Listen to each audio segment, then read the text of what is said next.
question, c'est un sujet d'actualité, c'est un sujet brûlant, un petit peu à Madagascar. Je ne vais pas pour en parler très longtemps de la TNT. Vous avez tous suivi dans les journaux ce qui s'est passé, forcément, puisque vous en êtes les rédacteurs, sur la TNT. La position de Blue Line, elle est très simple, elle est très claire, elle est très transparente. Blue Line a déployé un réseau TNT sur 3 villes, bientôt 4, avant le passage de juin 2015. Et pour cela, Blue Line a signé une convention avec le ministère de la Communication et avec l'OMERT, qui est très claire et qui l'autorise à faire cela, jusqu'à ce que le texte réglementaire régissant la TNT soit mis en place.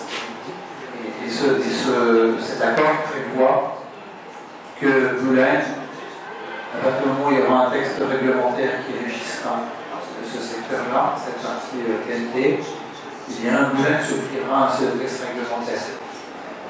Alors, ça c'est la première chose pour être tout à fait clair. La deuxième chose, c'est que le réseau qui existe aujourd'hui est un réseau qui peut très bien être amené à être diffusé, à être déployé de manière plus importante sur l'île et à servir en partie pour de la TNT gratuite, puisque c'est déjà le cas actuellement. Aujourd'hui, je rappelle que si vous avez un décodeur TNT dans votre téléviseur et que vous scannez, vous verrez que les chaînes du bouquet classique, les chaînes nationales du bouquet classique sont non cryptées, sont gratuites. Donc ce réseau existe et il peut être étendu pour d'autres villes. Alors maintenant, oui, on peut parler de concurrence. Maintenant, ça dépend avec qui, avec quel type de société et qu'est-ce que veulent faire ces sociétés. Nous, on a une situation, on a une vision qui est très claire ici.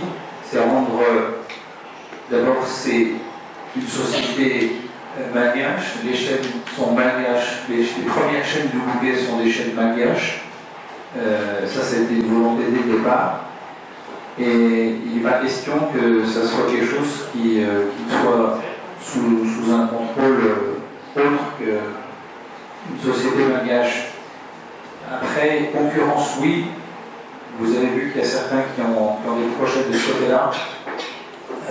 L'expérience montre dans certains pays africains que ce n'est pas forcément la meilleure solution.